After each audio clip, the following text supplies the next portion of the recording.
The village of Oyo was full of music. The sound of drum echoed in the air during festivals, ceremonies, and even times of war. The king's palace had 6 sacred drums, each drum for a special occasion. One night, as the villagers sat around a crackling fire, the old griot Baba Kofi leaned forward and spoke in a low voice. "The 6 drums bring life to Oyo," he said. "One for joy, one for war, one for harvest, one for birth, one for death, and one for the ancestors." The children listened closely, their eyes wide with excitement. But then, Baba Kofi's voice dropped to a whisper. "But there's a 7th drum." The air felt heavy. The villagers looked at one another, uneasy. The 7th drum was never spoken of. Some said it was cursed. Others said it held a secret too dangerous to know. "No one must ever touch the 7th drum," Baba Kofi warned, "for it holds a power beyond our understanding." Obadele, a young boy with curious mind, felt his heart race. What could be so dangerous about a drum? He wanted to see it with his own eyes. That night, while everyone slept, he tiptoed out of his hut and sneaked towards the king's storeroom.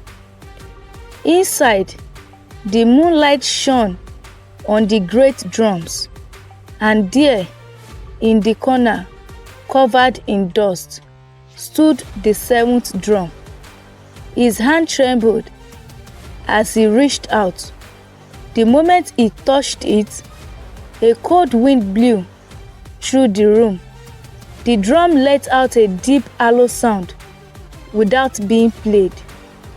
Obadele gasped and pulled back, but it was too late. The 7th drum had awakened. The air felt strange. Shadow danced on the wall. The drum made a soft whispering sound, like a voice from another world. "Obadele!" He froze.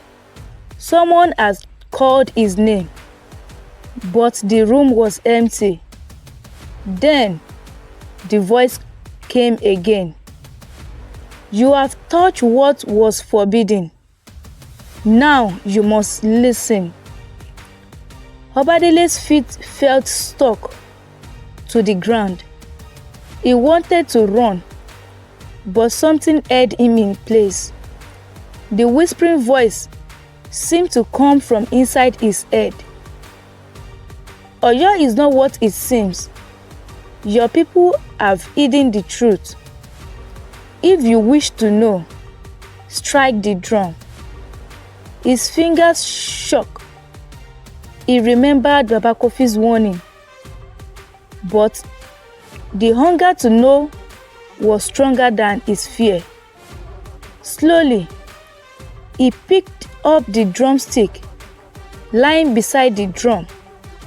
His heart pounded like a second drum inside his chest. With a deep breath, he lifted his hand and bam! The sound was not like any drum he had heard before. It was not music. It was a cry, deep, sorrowful, and filled with something ancient. Suddenly, the air grew thick like mist. The room felt colder. The shadow in the corners of the room stretched and twisted. Shapes began to form. Glowing eyes appeared in the darkness. And then, one of the figures stepped forward. It looked like a man, but not just any man.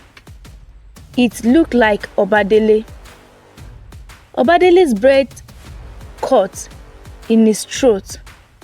His leg felt weak. He wanted to run, but his feet refused to move. The spirit before him had his face, his eyes, his very shape, but it was not him. This was something older. Who are you? Obadele whispered, his voice shaking. The spirit stepped closer, his glowing eyes fixed on Obadele. I am you, he said, or rather, what you once were. Obadele's heart pounded. I don't understand, he cried. I have never met you before. The spirit sighed, his voice heavy with sorrow. You do not remember, but you have lived before. You were once a warrior of Oyo, long, long ago, and you made a terrible mistake. Obadele shook his head. No, that cannot be. I am just a boy. The spirit pointed at the seventh drum. Do you think you found the drum by accident? No. You were meant to find it. You were meant to remember. The mist swirled around them, growing thicker.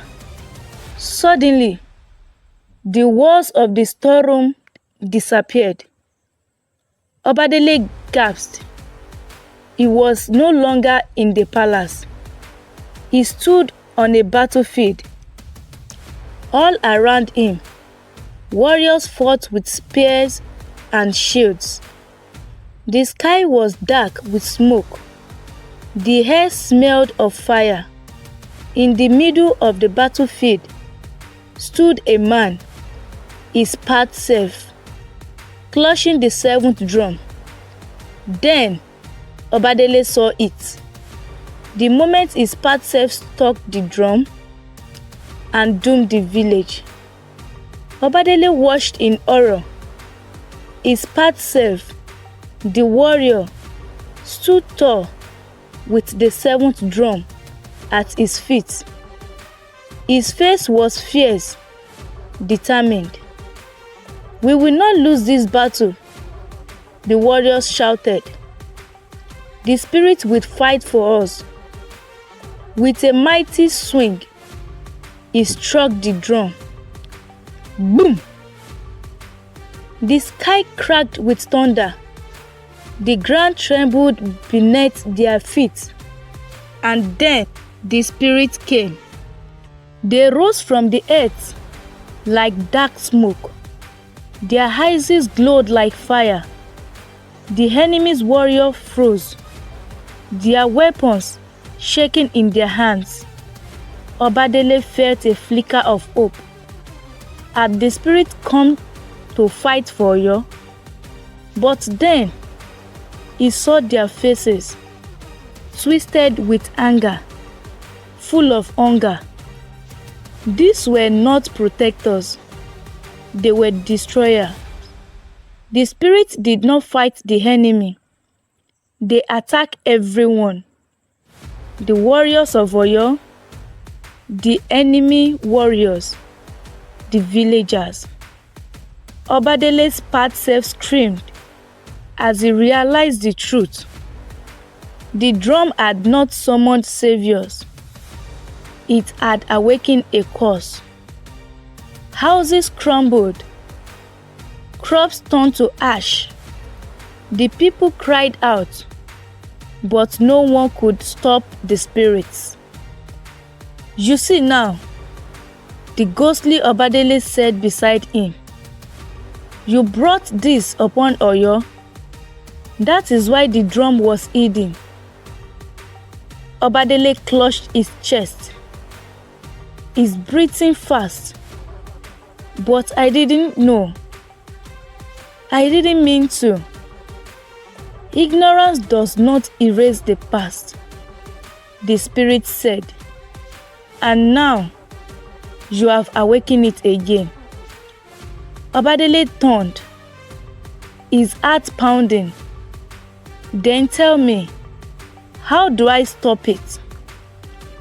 The spirit's glowing eyes burned into him. You must do what you failed to do before. Obadele swallowed hard. And what is that? The spirit whispered. You must silence the drum. Obadele gasped. Silence the drum? But how? The mist swelled, and suddenly, he was back in the storeroom. The 7 drums sat before him, humming with power. The spirit hovered around it, watching, waiting. Obadele felt cold sweat on his skin. If I strike it again, what will happen? He asked. The spirit beside him did not answer. Obadele looked at the drumstick in his hand. One final beat. That was all it would take. But was it the right choice? The spirit whispered. Play it, and you will know all secrets. But beware. Obadele closed his eyes. He thought of his village, his people, his future. Then, with all his strength, he struck the drum one final time. Boom! A bright light filled the room. The spirit screamed. The mist swelled faster and faster.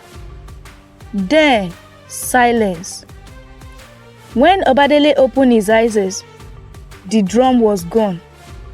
Nothing but dust remained. Had he done it? As he stepped outside, the sun was rising. The village was still standing. The air was peaceful, but nothing felt different. He had changed. Obadele walked through the village. The people greeted him, unaware of what had happened. Only Baba Kofi watched him with knowing eyes. You touched the 7th drum, didn't you? The old griot asked. Obadele hesitated. I had to. Baba Kofi sighed.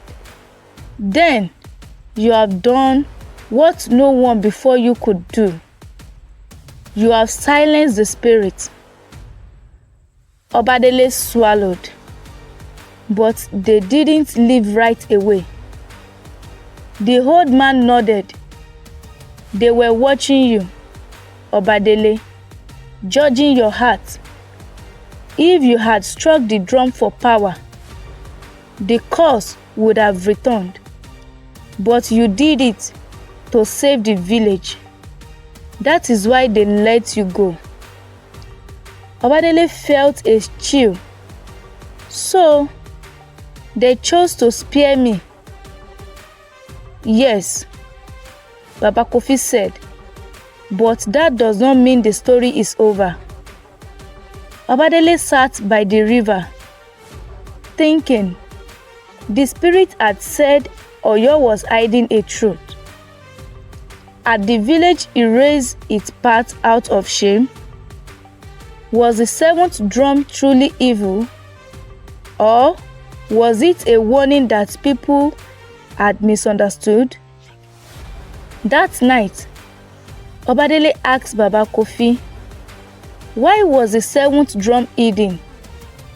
The griot's face darkened. Because the village feared the truth. They feared what they had done in the past. But we must remember, Obadele insisted. If we forgot, the mistake could never happen again. Baba Kofi smiled. Perhaps that is why the drum called you. The story of Oyo must not be lost. The village looked at Obadele differently now. Some feared him. Some respected him. He had faced the spirit. He had touched the seventh drum. And he had lived. Baba Kofi placed a hand on Obadele's shoulder. What will you do now, child? Obadele stared into the fire. I will tell the story, he said, so that no one forgets, so that no one makes the same mistake again. The wind whispered through the tree, carrying the echoes of the drum. The past would no longer be hidden, and Obadele would never be the same. Thanks so much for listening to this story. I hope you have learned a thing or two. And please, if you haven't subscribed yet, kindly click on the subscribe button. Turn on the notification bell, so whenever I post more interesting and insightful story like this, you will be the first to get them. And if you are a returning subscriber, I'm not taking you for granted. I'm gratefully. Love you all. See you in my next video. Bye.